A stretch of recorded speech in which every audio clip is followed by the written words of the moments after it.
Ah, vous, voilà. Merci Andrea, merci beaucoup. Je vais juste faire une correction.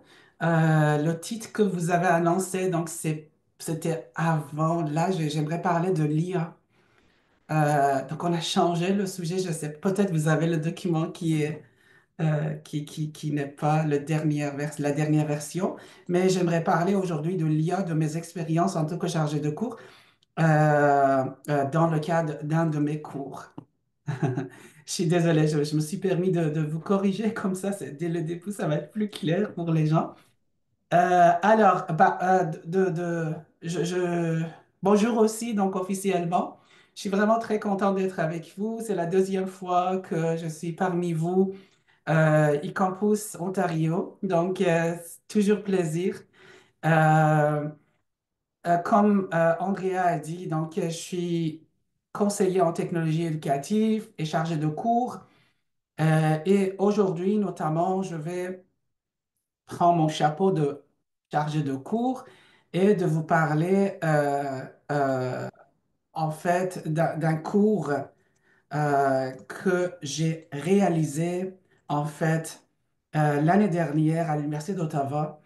Et puis, je vais partager avec vous les expériences que j'ai reçues dans le cadre de ce cours.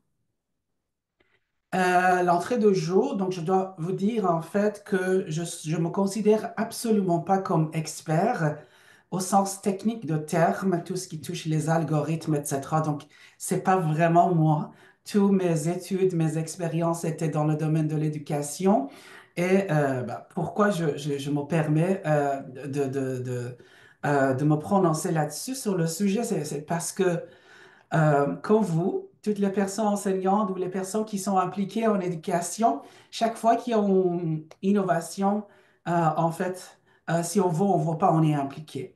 Donc, c'est la même chose, surtout que en tant que chargé, en fait, conseiller en technologie éducative, nous devons être pas mal à jour concernant toutes les nouveautés, les technologies qui arrivent, afin de pouvoir mieux aider les personnes enseignantes concernant l'intégration des technologies dans le cadre de leurs cours. Voilà, ça c'est dit au niveau d'expertise. Une autre chose, donc, avant de commencer, j'aimerais vous dire en fait que ce que je veux partager avec vous, mes expériences dans le cadre d'un cours, considérez ça vraiment comme un partage d'expérience d'un enseignant. Et puis, c'est pas du tout avec une méthodologie au niveau de recherche, etc. Donc, ça n'a pas été fait de manière systématique. Donc, regardez ça un peu comme une étude de cas, un partage d'expérience.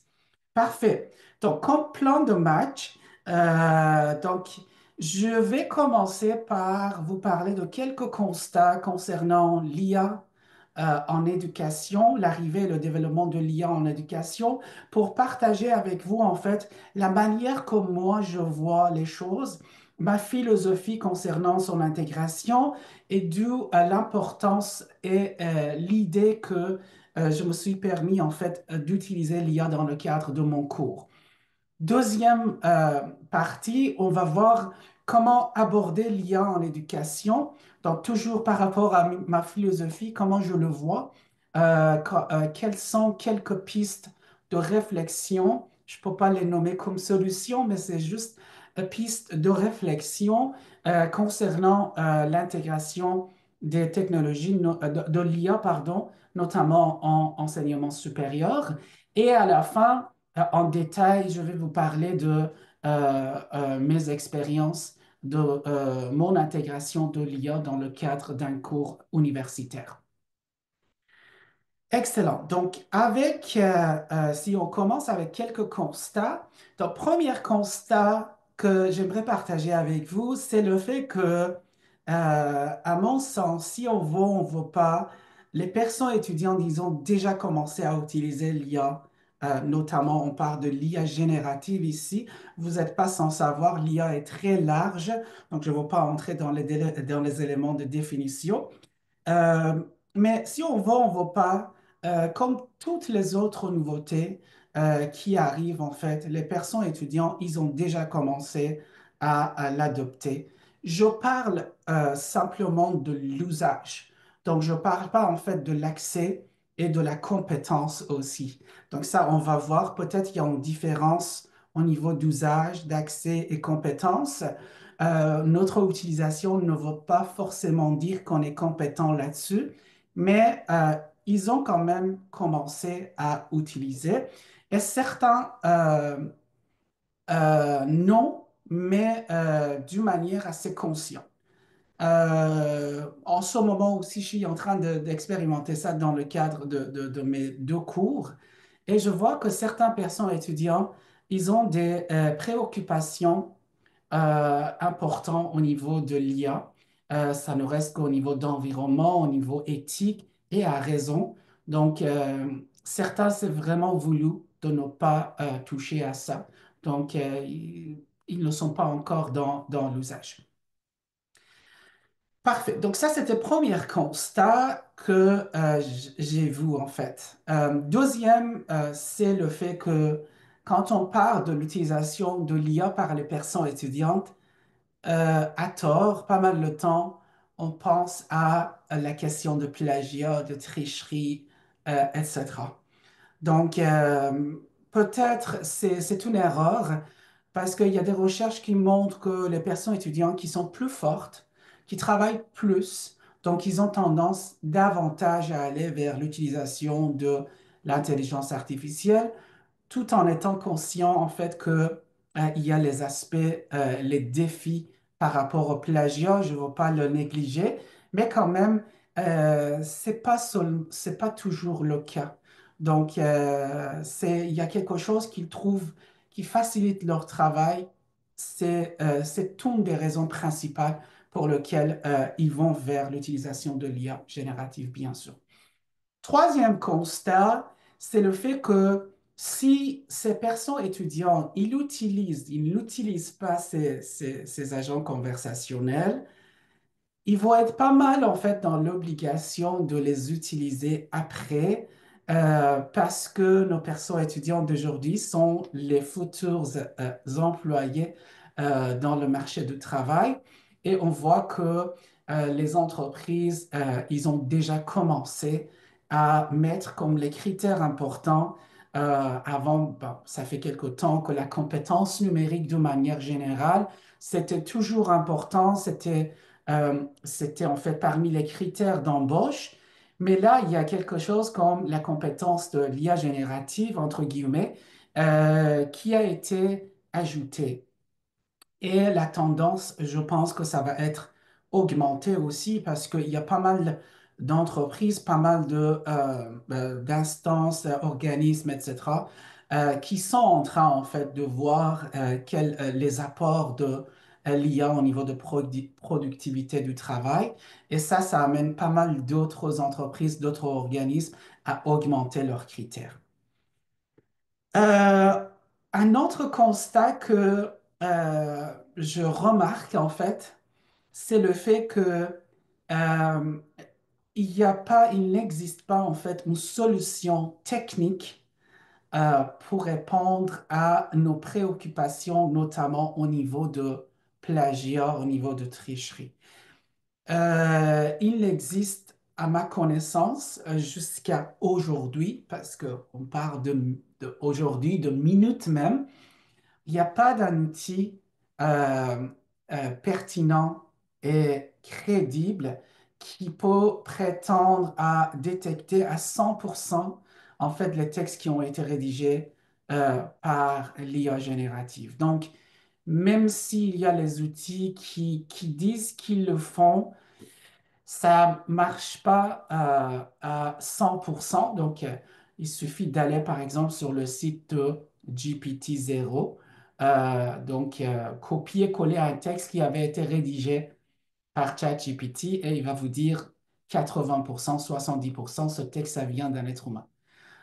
Donc, c'est pas la solution n'est pas technique, en fait, et on avait de manière historique, on a pas mal expérimenté cette manière de faire et on n'avait jamais trouvé une solution technique.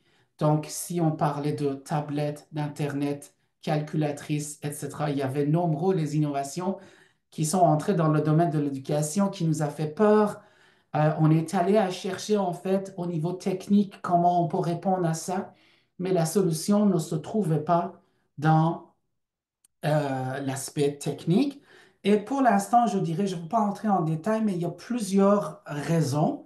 Première chose, c'est que les entreprises qui ont créé ces agents conversationnels ne sont pas assez transparents pour dire sur quelles données plus précisément ils se sont basés euh, pour créer ces agents conversationnels, pour entraîner ces agents conversationnels. Et l'arrivée de notre futur président aussi, ça n'a pas aidé. Donc, il a complètement annulé une règle qui avait été adoptée en 2023 concernant la transparence de ces entreprises, concernant un test, la création d'un test standard, etc., etc. Donc, ils ne sont pas assez transparents. Et s'ils veulent le faire, ils ne comprennent pas encore certains aspects de comment ça fonctionne, ces IA génératives, ces Large Language Models. Donc, ils les appellent en fait black box. Donc, ils ne comprennent pas. Sinon, il y avait les entreprises ça ne reste qu'au niveau de coûts. Donc, ils veulent aller vers créer des outils qui peuvent détecter les textes. Et à la fin, euh, comme je vous ai dit, historiquement, on a vu que la solution technique ne marche pas, surtout parce que nos personnes étudiantes sont intelligentes. Donc, même si on va avec les solutions techniques, ils sont capables, s'ils le veulent, à détourner en fait les outils ou bien utiliser d'autres outils, par exemple, qui en ce moment permettent de humaniser le texte qui a été rédigé par le texte. Voilà, ça c'est quatre en fait éléments que je vois importants, constats que je vois en ce moment. Et par rapport à ça, j'ai essayé à penser à quelques pistes de réflexion. Et qu'est-ce qu'on peut faire maintenant? Donc peut-être, première chose, c'est le fait que nous devons accepter de tout corps que c'était dans notre vie, c'est dans notre vie et ça va rester encore plus dans notre vie. Il suffit de voir en fait le nombre des investissements, les implications gouvernementales, etc. Et les apports qui sont là. C'est vrai, on parle beaucoup des enjeux, mais ce sont des choses qui sont vraiment très utiles et on va le voir. Donc, acceptons que nous devons faire face à l'arrivée et le développement de ces agents conversationnels comme les autres innovations qui sont arrivées en fait dans nos vies. Et dans notre domaine, à raison, donc on a toujours un regard critique et c'est justement si à l'université ou dans l'enseignement supérieur, on ne soit pas critique face à de ces sujets qui touchent ces éléments qui touchent tous les aspects de notre vie où on peut faire des réflexions. Donc, c'est tout à fait légitime, mais quand même, on peut garder une sorte d'équilibre et aller vers vraiment d'une sorte d'ouverture et de discussion constructive et collective pour pouvoir aller vers les réglementations directives et politiques à notre niveau. Donc, peu importe, on est dans un cégep, on est dans une université, on est dans un collège, on peut, dans notre niveau, on peut réfléchir collectivement comment on peut avoir des règlements, des directives, des politiques plus claires. On a maintenant au niveau de ministral, au niveau gouvernemental, des documents qui peuvent nous aider, mais je pense que chaque instant, chaque organisme, chaque école doit en avoir aussi. On voit les exemples, les bons exemples qui sont entrés par les différents cégeps, universités, collèges. Donc, et surtout, de ne pas oublier nos personnes étudiantes dans les discussions, dans les réflexions. Ils ont beaucoup de choses à dire et c'est parce que plutôt c'est aux autres qui sont en première, en fait, c'est aux autres qui sont touchés avant tout. Donc, et ne pas les sous-estimer, les impliquer dans les réflexions. Euh, pour un peu changer l'ambiance et pour un peu vous montrer un peu que des fois on sous-estime pas mal nos enfants. Donc, je vous ai apporté ici un entrevue que je fais avec ma propre fille, donc Chloé, qui a 8 ans. Donc, maintenant, donc comparer ça avec les personnes étudiantes qui sont au niveau enseignement supérieur, ça peut changer un peu l'ambiance aussi. Euh, donc, on jouait ensemble et à un moment donné, donc on s'est dit qu'on allait faire un jeu de rôle. Donc, il m'a dit, qu'est-ce que tu fais en ce moment? Je dis, je me prépare pour une conférence. Il y a peut-être, ça a été enregistré il y a 4 5 mois. Et il a dit, ça consiste à quoi? Comment je peux t'aider? On a commencé à se parler. Et puis, donc, il a dit, ben, je veux te donner la conférence avec toi aussi. Donc, OK, donc on va faire le jeu de rôle. On va le donner ensemble. Après, donc, bon, c'était pas enregistré, mais au fur et à mesure, j'ai vu, ah, ça c'est en train de devenir intéressant. Mon téléphone, c'était à côté de moi, donc j'ai cliqué sur enregistrer. Bon, la qualité n'est pas top, c'est pour ça que j'ai ajouté en fait le texte, donc la transcription de la vidéo. Mais on va voir comment un enfant de 8 ans euh, voit en fait l'arrivée de ces outils d'IA. Je vous en prie, Madame Chloé Safari. Ok, on parle de l'intelligence artificielle aujourd'hui parce qu'on a beaucoup de travail. Mais grâce à un clin d'œil, l'artificiel nous l'aide à faire tout. On comprend que l'artificiel est un petit peu, ne comprend pas toujours ce qu'on dit. Alors, quelqu'un a une question? Je pense qu'il y a une question dans la salle. Il y a quelqu'un qui vous demande, en fait, comment les enfants ils peuvent utiliser l'intelligence artificielle. Et pour mon cher collègue, disons, les enfants peuvent utiliser l'intelligence artificielle en faisant lire des histoires ou répondre à des questions. Quoi d'autre? Peuvent aussi demander à l'intelligence artificielle des actions de maths, sinon juste des jeux. Oui, merci beaucoup. Est-ce que c'est pas dangereux pour les enfants d'utiliser l'intelligence artificielle? Non, non, c'est pas dangereux. Juste il faut faire attention. Comment on peut faire attention? On peut faire attention pour ne pas toucher n'importe quel bouton. Toujours demander à un adulte. Ah, ok. Donc, vous voulez dire l'accompagnement de l'adulte, c'est important. Oui. Mhm. Je vous remercie sincèrement d'avoir accepté notre invitation, Madame Chloé Safari.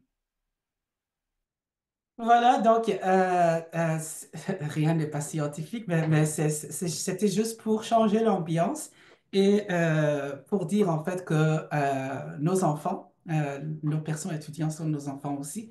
Donc, ils savent beaucoup de choses et ils peuvent beaucoup nous aider aussi. Parfait. Donc, troisième élément, la sensibilisation. Donc, adopter une approche critique, pas au sens négatif du terme, mais voir autant les apports que les enjeux en même temps et inviter en fait nos personnes étudiants aussi d'adopter cette approche critique. Responsabilisation, ça ne reste que en tant qu'un citoyen, nous devons être responsables face à l'avancement de ces outils avec énormément d'enjeux. Avec ces derniers jours, vous avez vu en fait l'arrivée de DeepSeek, donc l'outil génératif créé par la Chine, qui a fait beaucoup jaser en fait. Il n'y a pas seulement jaser, mais ça a fait chuter beaucoup la bourse et tout. Donc, ça a été commencé pas mal de compétitions au niveau macro parmi les pays, etc. Donc, je pense que nous devons avoir des avis là-dessus. Nous devons être responsables par rapport à ce qui arrive et pour qu'on puisse, à la fin de compte, sensibiliser, responsabiliser nos gouvernements, ces entreprises, etc., etc. Et pour être responsable face à ces nouveautés et être sensible face à ces nouveautés, il faut qu'on sache comment ça fonctionne, ces outils. Et donc, je pense que c'est important, la question de formation, se former d'abord et après former nos personnes étudiantes. Donc, je pense que c'est important. Adaptation progressive et prudente. On n'est pas obligé, des fois, on parle avec certaines personnes enseignantes qui viennent nous voir au niveau de l'intégration des technologies. On leur parle, on propose plusieurs outils et ils vont aller d'un coup utiliser tous les outils dans la classe et ça donne un résultat qui est un peu contraire. Donc, ça marche pas toujours bien comme ça. Donc, parce qu'on est allé trop fort, peut-être trop vite. Et donc, c'était pas une approche progressive. Je pense que c'est la même chose au niveau de l'IA aussi. On voit que chez les entreprises aussi, ça se passe comme ça. Donc, ils vont commencer avec les usages qui sont ce qu'ils appellent en fait back-end, qui sont moins risqués, il y a moins de risques d'usage. Et après, au fur et à mesure, ils vont augmenter en fait l'usage des outils. Avec les projets pilotes, avec donner accès à quelques personnes, etc., etc.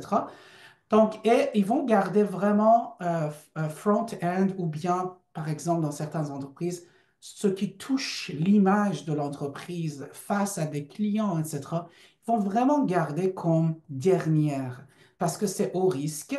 Et dans notre domaine, je pense que le haut risque, c'est l'évaluation de l'apprentissage de nos personnes étudiantes.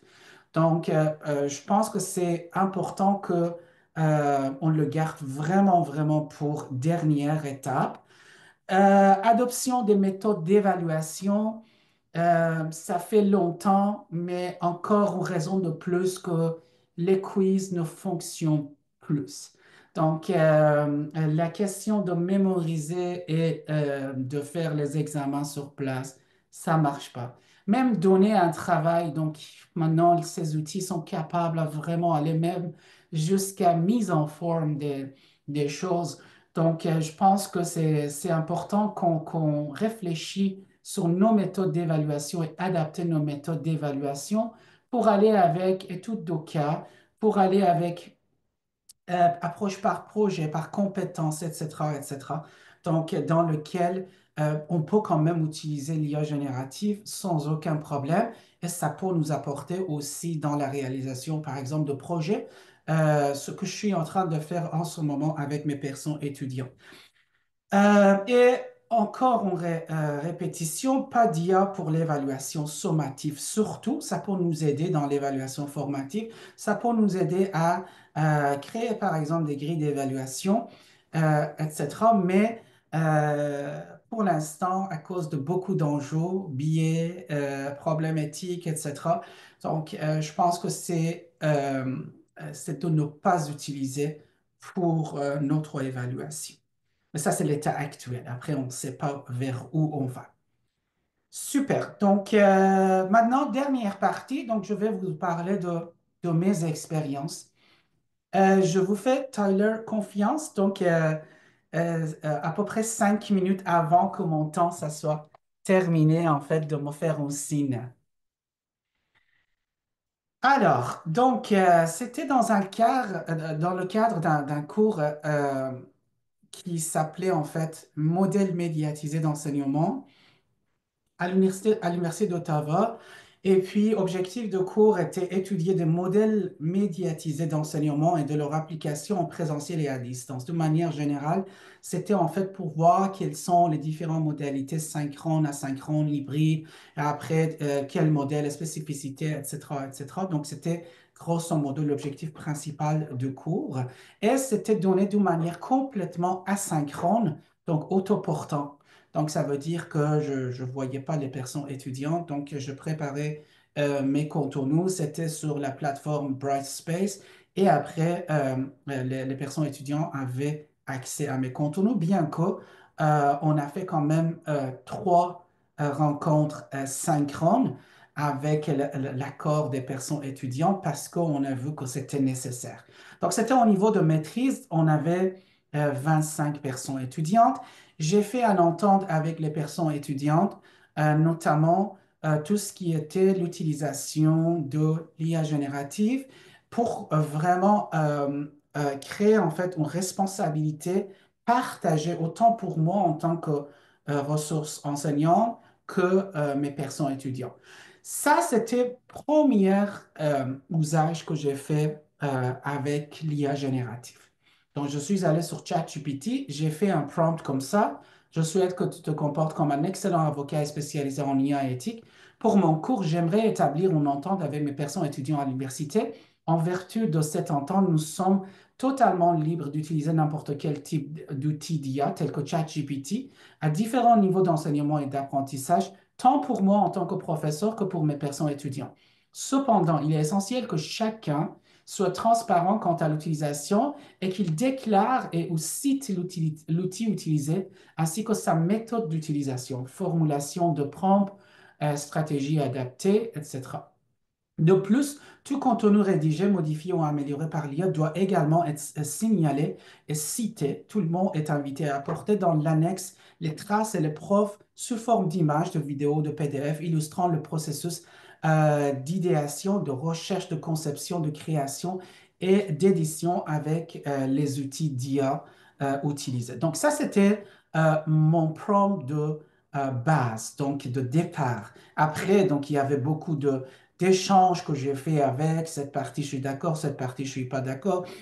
Fais-moi une modification là-dessous, etc., etc. Donc, avec tous les échanges itératifs, donc je suis arrivé à quelque chose comme ça. Donc, j'ai adopté le même entente pour cette année aussi. Par contre, j'ai ajouté un septième article à ça qui était négligé dans l'autre entente, qui était la protection des données des personnes étudiantes et de moi. Donc, l'entente, c'était pour une utilisation éthique, éclairée, responsable et transparente, autant pour moi que pour les personnes étudiantes. Article 1er 1, c'était utilisation des outils d'IA. Donc, l'objectif ici, c'était pour leur donner un peu les manières qu'on peut utiliser l'IA aussi. Transparent et déclaration d'utilisation. Après, quatrième article, c'était preuve d'utilisation de l'IA. Il devait donner, en fait, et moi aussi, je devais donner les ressources, les preuves, euh, comme capture d'écran, partage de canal vidéo, etc. Et article 5 qui était au niveau de droit et responsabilité, le fait que chacun est responsable. C'est pas ChatGPT qui est responsable, mais c'est la personne qui a utilisé ChatGPT qui est responsable. Sixième, c'était au niveau de sanctions. Je suis pas allé très loin pour les sanctions parce qu'ils étaient quand même, les personnes étudiantes étaient gentils, ils ont collaboré avec moi. Ils pouvaient tout simplement ne pas accepter, mais on a fait un projet pilote ensemble et bon, j'ai parlé juste de la réduction de la note. Mais je n'étais pas inquiet et après j'ai vu qu'il n'y avait aucune inquiétude aussi par rapport à le respect de cette entente. Donc, tant que c'était libre, donc ils utilisaient et il n'y avait aucun problème. Donc, ça m'a donné un plan de cours comme ça. Donc, c'est la même chose. Le plan de cours aussi, c'était une collaboration avec l'IA générative, notamment avec ChatGPT. Donc, ça nous a amené à ce plan. Donc, première séance, c'était rencontre sur Zoom. Après, on avait 7 modules. Et à la fin, on avait une rencontre sur Zoom encore pour synthétiser les apprentissages et clarifier toutes questions relatives. Donc, je vais vous expliquer désormais ce plan avec les productions, avec les éléments de réflexion, avec les usages qu'on avait fait dans l'IA générative. Bon, première chose, c'était au niveau de lecture. Donc, il y avait une lecture qui était un peu obligatoire. Ça, c'était pour compenser le fait qu'il y avait une grosse partie qui avait été attribuée à l'IA, alors que l'objectif principal, c'était une autre chose. Donc, je voulais le compenser avec une autre lecture. Et puis, donc, l'autre chose, c'était un peu pour tester l'IA générative au niveau de la de création, par exemple, de grilles pour faire la lecture et notamment au niveau de la création des quiz, au niveau de l'aide à lecture, etc. aussi. Donc, la lecture, donc, on avait 10 fondamentaux de l'enseignement en ligne pour le personnel enseignant et de formation. Donc, c'est un excellent livre open source, donc Tony Bates. Donc, si jamais ça vous intéresse, donc c'est vraiment, vraiment intéressant. Donc, c'est courte, mais chaque fois, les personnes étudiantes devaient lire, par exemple, un chapitre ou deux chapitres. Et après, on avait une autre lecture aussi qui était un rapport du Conseil supérieur de l'éducation qui s'appelait à l'époque. Là, on a un autre rapport qui est plus intéressant, et surtout c'est au niveau de l'IA générative, mais à l'époque, on n'avait que ça. L'intelligence artificielle en éducation a aperçu des possibilités et des enjeux. Ça, c'était deux lectures importantes. Euh, Comme je vous ai dit, donc au niveau de lecture, mon moyen de voir est-ce qu'ils ont lu ou pas, donc c'était en créant deux quiz pour chaque chapitre, par exemple, et je le faisais avec, notamment avec ChatGPT. Je crois pas, je vous ai dit, à quiz beaucoup, mais c'était juste pour faire un test, comment ça va donner quand on va faire les quiz avec l'intelligence artificielle, qu'est-ce qu'il va donner. Donc, ça, c'est un exemple de deux questions, chaque question à 0 à 5 points d'évaluation. Et pour le faire, comme je vous ai dit, j'allais en fait sur ChatGPT, je uploadais en fait le livre de Tony Bates et je lui disais la chapitre, par exemple, le chapitre. Je veux que tu te comportes comme le meilleur professeur de l'université. Ça, c'est une technique d'exagération et donner le rôle. Tu enseignes dans le domaine des technologies éducatives et plus particulièrement sur les différentes modalités de l'enseignement en ligne en différents modes synchrons et asynchrons. Je te donne ci-joint un chapitre de livre Les 10 fondamentaux de l'enseignement en ligne pour le personnel enseignant et de formation. Observe et analyse le texte et trouve deux éléments importants à savoir dans le chapitre. Fais deux quiz à choix simple. Sur ces deux éléments, propose quatre choix de réponse en mettant la bonne réponse en gras. Donc, c'est toujours ça, c'était mon prompt de départ. Il y avait des modifications après. Et après, je vais vous dire comment j'ai trouvé et comment les personnes étudiantes ont trouvé les quiz qui ont été faits en fait par ces agents conversationnels. Au niveau de la structure de module, c'était à peu près comme ça. Donc, il y avait visionnage de vidéos, téléchargement des instructions, pour le travail, parce que chaque module, il y avait un projet, il y avait un travail à réaliser. Préparation de la présentation, lecture, réponse aux questions. Là, ils voyaient en fait les vidéos que j'avais créées avec l'aide de l'IA générative aussi au début. Donc, c'était seulement les avatars qui parlaient. Après, j'ai changé, je vais vous expliquer pourquoi. Donc, c'était seulement moi qui faisais la narration et tout ce qui était les images que j'avais créées pour les vidéos, je l'ai fait avec Midjourney, donc un outil pour la création des images par l'IA. Et la vidéo au niveau de l'audio, donc je l'ai épuré, j'ai fait le montage sur l'audio avec l'IA également. Et au niveau de montage aussi, il y avait des outils qui m'ont beaucoup aidé. Donc, la production des ressources, je les ai utilisées à notre usage de l'IA générative. Donc, quelques vidéos courtes.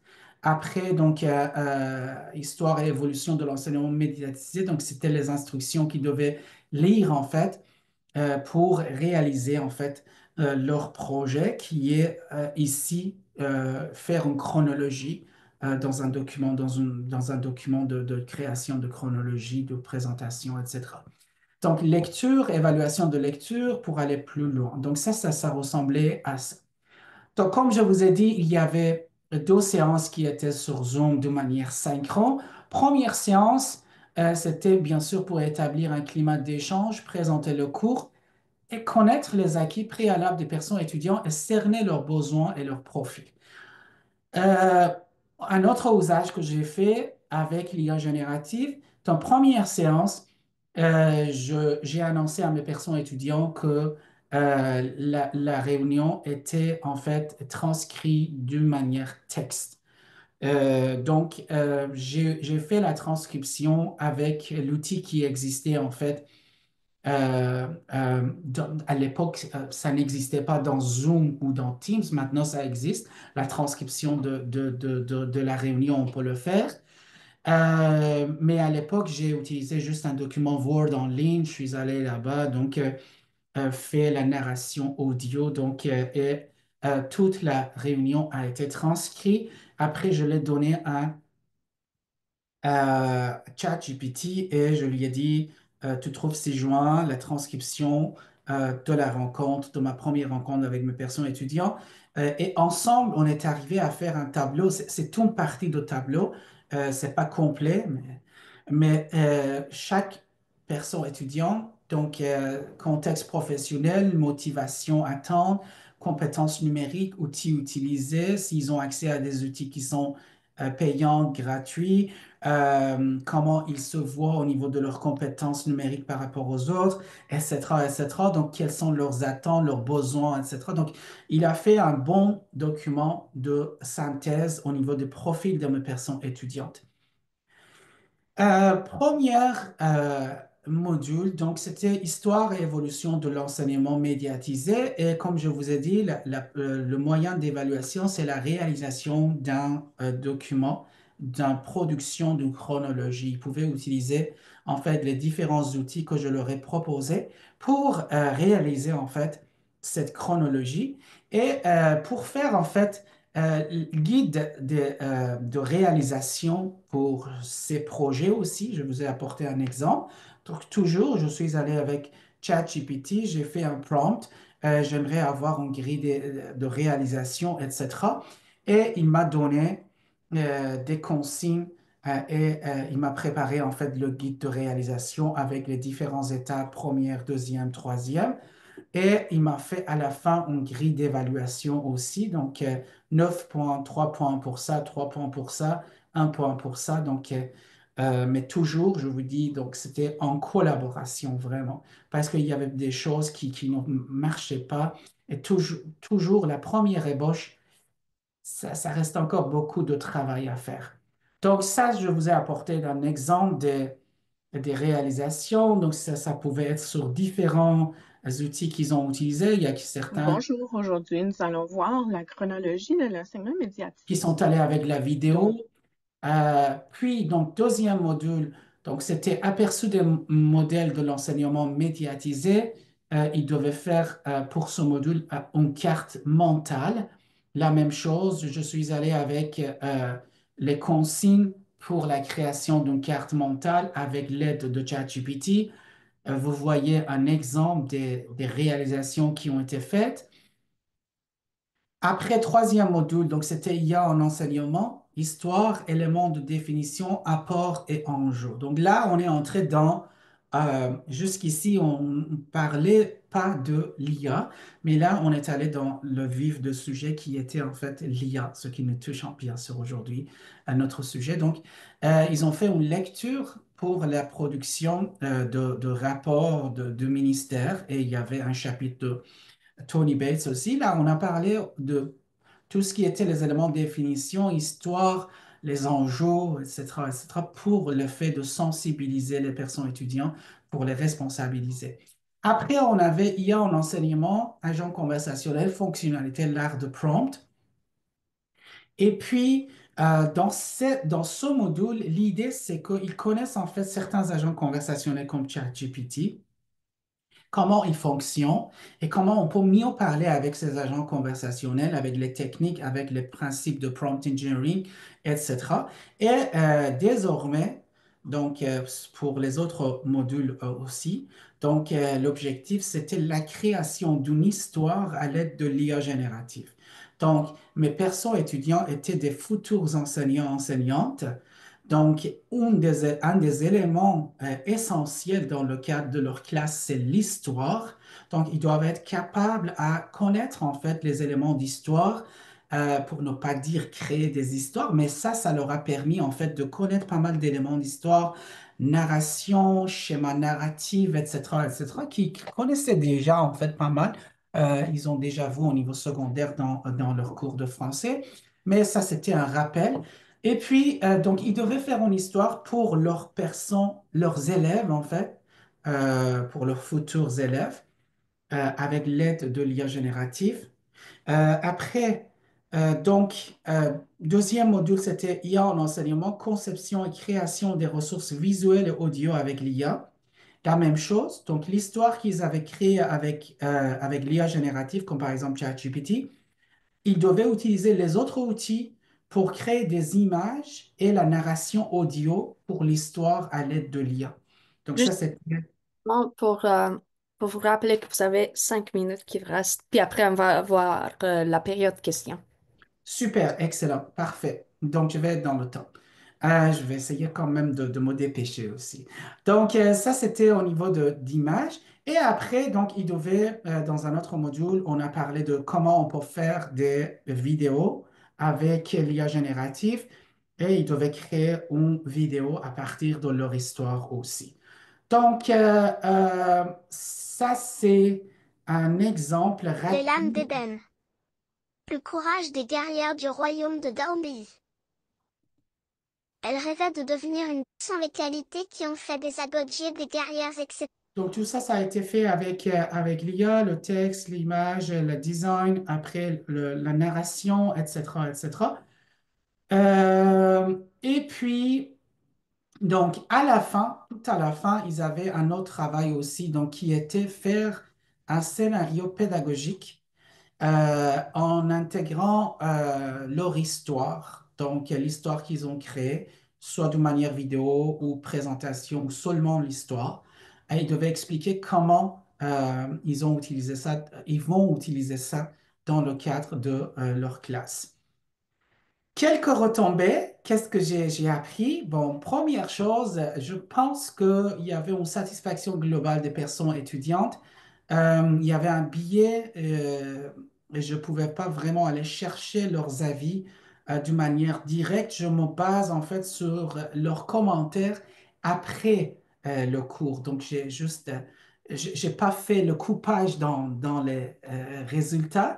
Donc, j'ai juste copié une partie, je l'ai amené. C'était pas comme j'ai mis en fait de côté les choses qui sont négatives.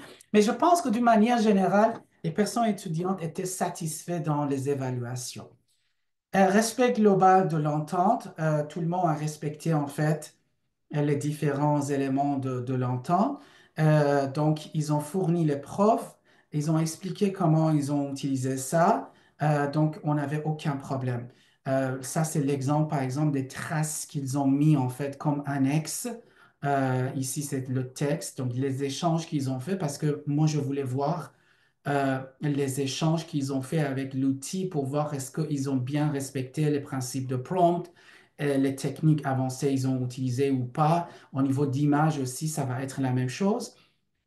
Au niveau d'accès maintenant, donc personne n'avait pas un abonnement payant avant le cours. Après le cours ou pendant le cours, il y a 11 personnes parmi 25 qui sont allées vers l'achat de ChatGPT. À l'époque, on n'avait pas des outils comme Mistral qui étaient open source. Parce qu'ils ont vu à l'époque, surtout la différence entre la version payante et la version gratuite était quand même assez importante. Donc, ils ont vu les apports. Je ne les ai pas du tout obligés. C'est aux autres qui ont acheté ça. Et j'ai pas eu le pourcentage aussi de la part de OpenAI. Premier usage, premier outil qu'ils utilisaient, c'était ChatGPT. Deuxième, c'était Copilot. Là, désormais, je vais mettre en lien mes résultats, les résultats que j'ai obtenus avec une recherche notamment récente, décembre 2024, qui avait été faite par Digital Education Council. C'était fou parce que quand j'ai vu cette recherche, j'ai dit, ah, c'est exactement ce que j'ai constaté, bien que pour moi, comme je vous ai dit, c'est pas vraiment fait d'une manière scientifique, en respectant les éléments de recherche. Donc, je vous ai parlé d'accès, donc on voit que c'est la même chose. Donc, ChatGPT première. Deuxième, c'est Grammarly. Donc, parce que c'était les élèves qui étaient en fait au niveau des États-Unis et dans les pays, 5 pays, donc qui étaient anglophones. Donc, ils utilisaient en fait Grammarly pour leur anglais. Et deuxième, c'est Copilot. C'est ce que je vous, bon, dans notre cas, c'était ChatGPT et Copilot, les outils les plus utilisés. Au niveau des usages, je vous dirais, pas mal, ils ont utilisé comme Google et non pas comme un assistant, ce qui est en fait l'avantage de ces agents conversationnels. Recherche d'infos, aide linguistique, faire des résumés, c'était parmi en fait les usages les plus importants qu'ils ont fait. Je vous ai parlé de la création des avatars tout au début de mon cours pour mes vidéos. J'avoue qu'il y a vraiment un manque de relation, manque de contact avec les avatars et ils préféraient vraiment me voir à la place des avatars ou de m'entendre. Donc, le contact n'a pas été créé du tout. Et puis, j'ai changé ça. Donc, tout de suite, je l'ai changé avec ma voix ou avec mon visage. Création de contenu multimédia. J'ai vu une amélioration visuelle, mais quand même, il y avait un manque de créativité de la part de mes personnes étudiantes. Tout de suite, au niveau de quiz aussi, je vous en ai parlé. Euh, C'était compliqué au niveau des quiz. La réaction qu'ils avaient, c'est que on a l'impression qu'avec les quiz que vous avez fait, vous voulez nous piéger.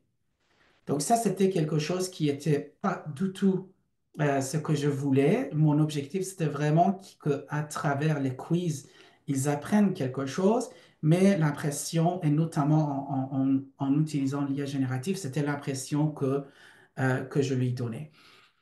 Euh, Après, au niveau des usages, dans cette recherche dont je vous ai parlé, on voit à peu près la même chose. Donc, vous voyez, recherche regarder au niveau des éléments linguistiques, résumer des documents, paraphraser des documents et obtenir des idées. C'était au niveau ces personnes étudiantes dans ces recherches, en fait, qui étaient les usages les plus importants. Compétences IA. Donc, j'ai vu un manque de compétences sur l'IA de la part de mes personnes étudiantes et ils étaient conscients, ils le disaient aussi.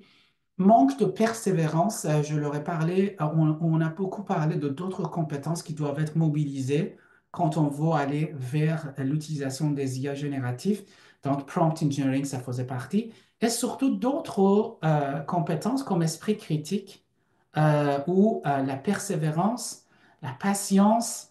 Donc, c'est les compétences qui sont nécessaires quand on veut aller vers les outils, les IA génératifs. Mais je n'ai pas vu vraiment beaucoup de manque de persévérance. Peut-être il y avait une partie qui était le fait que, bon, en fait, ils étaient pas mal, ils travaillaient à temps plein, pas mal d'entre eux, ils travaillaient à temps plein. Un manque de temps, c'est une raison parmi d'autres. On a vraiment besoin de temps pour faire des essais-erreurs, etc. Formulation de prompt pas assez efficace. Principe de prompt n'ont pas toujours été respectés. Donc, il manquait pas mal de temps. Donc, je vous ai parlé de 6 éléments, rôle, contexte, tâche, format, etc. Donc, ils doivent respecter quand ils vont faire prompt engineering. Donc, ça n'a pas été respecté, en fait, beaucoup. Donc, là, cette année, c'est complètement différent. Je vois que mes personnes étudiantes, ils respectent vraiment les principes. Peut-être je suis plus conscient et je mets plus d'accent sur ça. Évaluation critique des résultats de l'IA, absence de vérification des faits. Euh, je vous ai dit, je n'ai pas utilisé ça pour mon évaluation, mais je l'ai quand même utilisé pour la grille d'évaluation, pour les différents éléments, comme aide, mais j'avais beaucoup de misère. Donc, ils ne peuvent pas, en fait, ces outils, à garder un équilibre au niveau de leur regard. Donc, je lui disais, par exemple, ChatGPT, donc, fais-moi une première évaluation de ce travail selon cette grille d'évaluation. Donc, tout est beau, tout va bien, il n'y a aucun problème. Je lui disais, bon, sois un peu plus critique, s'il te plaît, Et là, c'est le contraire. Il devient trop critique. Il casse tout. Ça marche pas, ça marche pas. OK, non, je vois quelque chose entre ces deux. C'est très difficile de garder cet équilibre d'évaluation. Absence d'adoption des stratégies avancées, par exemple, manque d'échanges itératifs avec l'IA, création de contenu multimédia, donc je pense que c'est répétitif, amélioration visuelle, mais manque de créativité. Et on voit que dans l'autre recherche aussi, c'est aux autres, les personnes étudiantes qui disent qu'ils ont besoin, 58% qui ont besoin vraiment d'apprendre davantage, de suivre des formations, etc., pour qu'ils soient mieux au niveau d'usage. Ça fait réfléchir en fait. Donc, je vais terminer ça. Ça va être juste une minute, ça va être terminé. OK. Désolé. Parfait. Donc, aide à l'enseignement, pour moi maintenant, donc ça m'a permis vraiment d'économie de temps considérable. C'était vraiment très utile pour la production, pour la création de grilles, etc., etc. C'était super efficace. Niveau de stress excessif, donc en ce moment aussi. Je le subis vraiment, c'est parmi mes personnes étudiantes. Il y a toujours des fois une question pourquoi on le fait, ça sert à quoi. Donc, des fois, ça te met vraiment ta confiance en jeu. Donc, le fait de montrer en fait la pertinence de ces outils, c'est un travail. Au niveau de stress que j'avais, surtout à l'époque, j'étais parmi les rares qui utilisaient en fait l'IA générative. À l'université, on n'avait pas de principes, on n'avait pas des règles. Si jamais ça posait un problème, s'il y avait quelque chose qui ne marchait pas par rapport à mes collègues, mes camarades, donc il y avait nos niveaux de stress, je dirais, c'était énorme. Qualité des ressources pédagogiques, ça m'a vraiment aidé à améliorer ma qualité des ressources pédagogiques au niveau, ça ne reste qu'au niveau du son. Donc, ça m'a énormément aidé. Donc, je vous ai parlé de sentiment d'être piégé en créant des quiz avec ChatGPT et le défi d'équilibrer la correction des travaux, je vous en ai parlé. Je dois dire que pour mes personnes étudiants aussi, ils étaient stressés au niveau d'évaluation, beaucoup. Et donc, est-ce que je vais utiliser ça pour leur évaluation ou pas? Et je vois que dans cette recherche aussi, donc 60% des personnes étudiantes sont inquiets par rapport si l'IA générative va être juste ou pas pour leur évaluation et à raison. Donc, voilà, je vous remercie là-dessus et je reste à votre disposition pour répondre à vos questions. Désolé si j'ai dépassé mon temps. Parfait. Merci beaucoup pour cette belle présentation. On a encore quelques petites minutes pour des questions. Puis si je me trompe pas, il y avait quelqu'un qui a levé la main pendant la présentation. Si vous voulez toujours ouvrir votre micro et demander votre question, n'hésitez pas. Vous pouvez aussi le mettre dans le clavardage. Et entre-temps, j'ai noté une question ici à côté. Et la question était, quelle éthique adopter pour l'usage de l'IA en cas de l'évaluation formative? Y aurait-il une charte d'usage? Bah, en fait, comme je vous ai dit, donc au niveau général, au niveau on a un rapport maintenant du ministère. Sauf que le rapport, c'est pour le Québec, je me trompe. Mais ça peut vous donner quand même une idée. C'est très bien fait.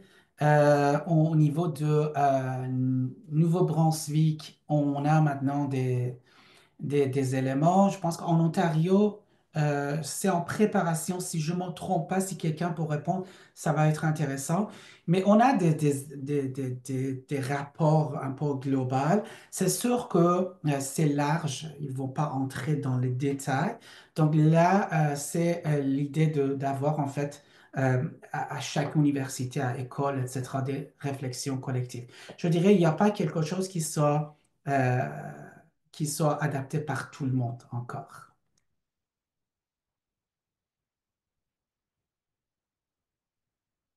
Andrea, votre micro est fermé. Oui, bien sûr. Merci. Il n'y a pas Je de vais problème. regarder s'il y a toujours l'autre question qu'on avait avant. Je vois pas. quelque chose dans le clavardage. Oh, je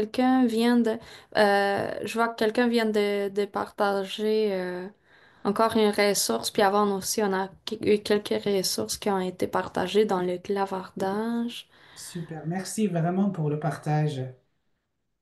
Parfait. Et je vois que quand je parlais des ressources aussi, Sylvain qui a partagé le livre de Tony Bates. Merci, Sylvain, merci beaucoup. Oui, proposition en français pour remplacer prompt engineering, parfait, donc c'est intéressant. On parle beaucoup de invite aussi, de requête aussi, donc ingénierie d'invite, ingénierie de requête, donc il y a beaucoup de termes qu'on utilise. Et Sylvain encore qui y a en enseignement supérieur en jeu pédagogique et éthique qui est le rapport de l'UCO, pardon, du ministère. Merci Sylvain. Excellent. Ben, merci beaucoup encore une fois. Ça fait un grand plaisir et merci encore de votre temps et d'avoir fait cette belle présentation. Euh, Merci à vous. Merci à vous. Merci pour l'invitation. Merci pour les gens qui ont été présents. Donc, bonne continuation et au plaisir de vous rencontrer quelque part. Peut-être, on ne sait jamais, hein, le monde est petit. Et moi, je suis à Toronto en ce moment aussi. Donc, j'habite à Toronto. Donc, c'est possible que je vous rencontre, je vous vois aussi. Donc, au plaisir. Excellent, parfait. Ben, on va prendre une bonne pause de lunch. On va se revoir à 13 heures et peut-être on va se revoir aussi en présentiel la semaine prochaine au forum en présentiel aussi. Au plaisir. Bah, ah, c'était mon objectif. J'ai fait mon inscription aussi, mais je donne 2 cours. Je vais voir si je peux y assister. C'est avec plaisir. Excellent. On a tous les liens en clavardage aussi pour tout le monde. Donc, on va D'accord. se voir sous peu aussi. Parfait. Super. Merci beaucoup. Bonne journée. Au revoir.